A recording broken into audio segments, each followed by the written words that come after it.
What's going on, everybody? RJ Ochoa here from SB Nation's bloggingtheboys.com. Hope all is well wherever you are. We hope you're happy, safe, healthy. And I know it's been a minute since you and I had a proverbial conversation around the proverbial campfire. It's allergy season, and you may be able to hear it in my voice. And I was just under an incredible attack. Not quite sick, but a lot of the same symptoms as a cold, runny nose, just kind of not feeling well, et cetera, et cetera. So it's very difficult to talk without my face kind of falling apart for a sustained period of time. I'm feeling better, though today. And so excited to kind of talk about the latest and greatest in the world of the Dallas Cowboys. It's OTA season, and that's not what we want to see. Obviously, it's not the regular season, but it's better than nothing.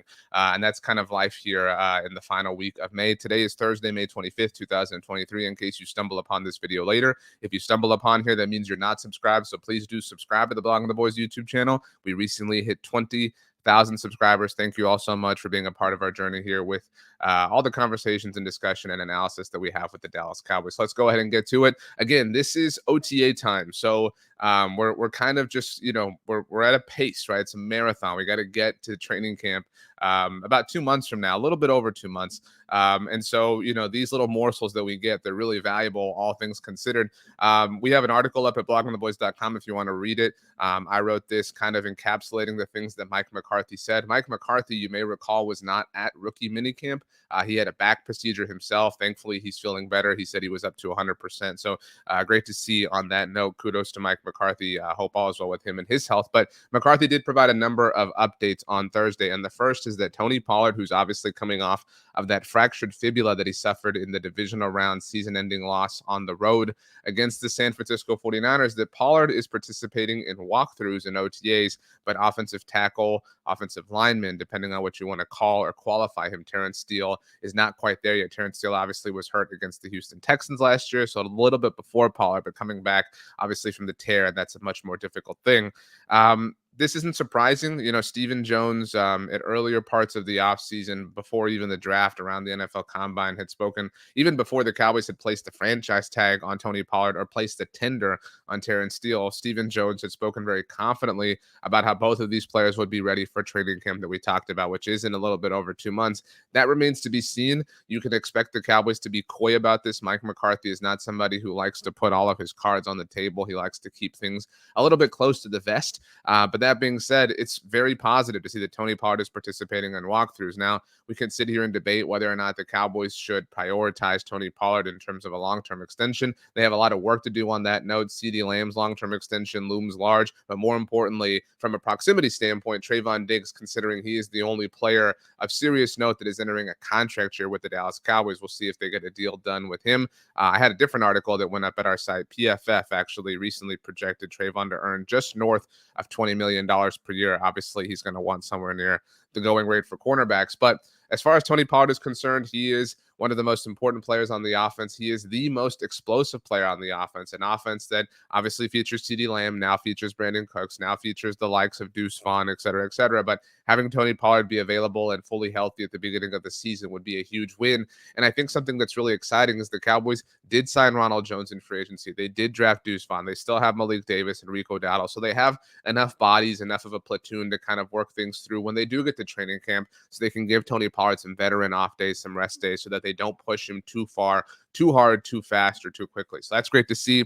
On the Terrence Steele note, this is the thing that I think kind of like lives in the back of our mind, right? The thing that maybe we feel the most unsettled about, maybe we feel the most stressed about when it comes to the Cowboys, because I think right now, today, if we were playing Madden and we could turn injuries off, we believe that the Cowboys offensive line from left to right is Tyron Smith, Tyler Biadasz, Zach Martin, and Terrence Steele. But the Cowboys have been very coy, to use that word again here, with what's going to happen at left guard. And whether they're coy or not, the reality is that Tyron Smith has not played a full regular season since 2015.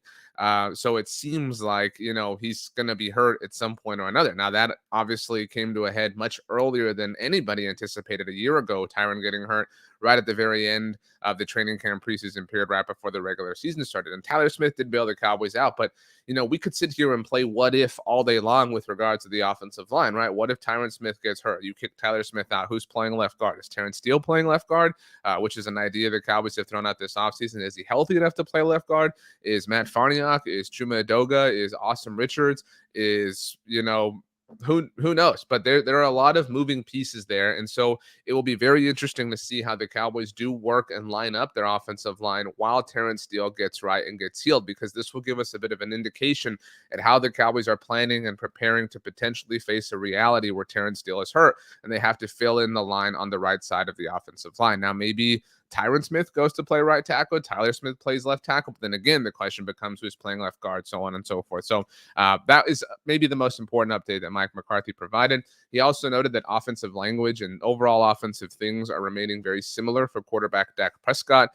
This feels like forever ago now, but remember that the Cowboys did dismiss offensive coordinator Kellen Moore from the team moments after the Philadelphia Eagles won the NFC Championship game. And while Brian Schottenheimer is the new offensive coordinator in name, it is head coach Mike McCarthy who's going to be calling the plays. And so Mike McCarthy is now entering his fourth season with Dak Prescott as his quarterback. So it's not new for him. He's obviously called plays for a long time in the NFL, won a Super Bowl doing so. I do think that this is something that we overlook because it's hip and it's fun and it's vogue to hate on Mike McCarthy, whatever the case may be. I'm really excited to see how he kind of works with Dak. Again, it's worth mentioning that this is Dak Prescott's 8th season in the NFL, and he spent 4 of them with Jason Garrett, obviously, as his head coach. And this is his 4th with Mike McCarthy as his head coach. And Kellen Moore, for all of his success, was Dak Prescott's offensive coordinator for 4 years. So you're talking about, to this point, through 7 years, a majority of Dak Prescott's time has been with Kellen Moore calling his offensive plays. So I'm really excited to see what Mike McCarthy can do, how he can explore things. And I think it's smart to keep kind of the base things, the language, et cetera, the same, so that you're not throwing too much at anybody, Dak Prescott obviously included.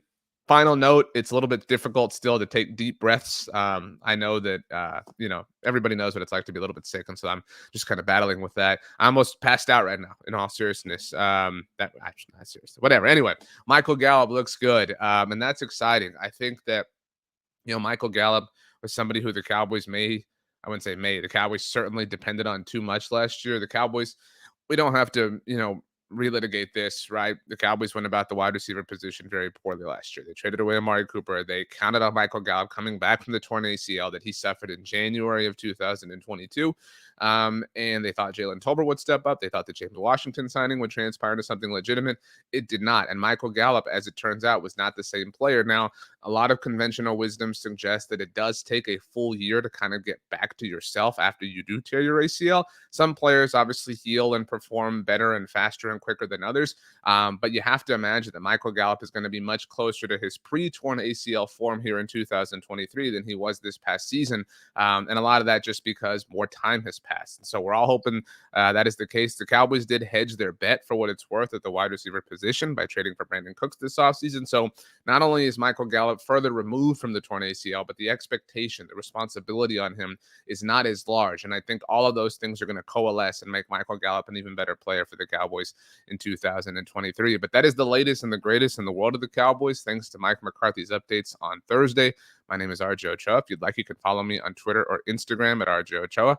I'm on TikTok, RJ.Ochoa. If you'd like to send me an email, you can, rj.ochoa@sbnation.com, or you can leave a comment down below. We'll do our best to get to those. Also, I know I promised that Madden would be returning last week here on the channel, but I got a little bit sick, like I said. So it was a little bit difficult to put the headset on and things like that. So the goal is to get Madden back in action. There's no rookie class, obviously, but we'll still have some fun nonetheless. That video hopefully dropping on Friday. For now, we bid you adieu, and we hope you have a wonderful weekend. Happy Memorial Day, everybody, and thanks for hanging out. See you next time.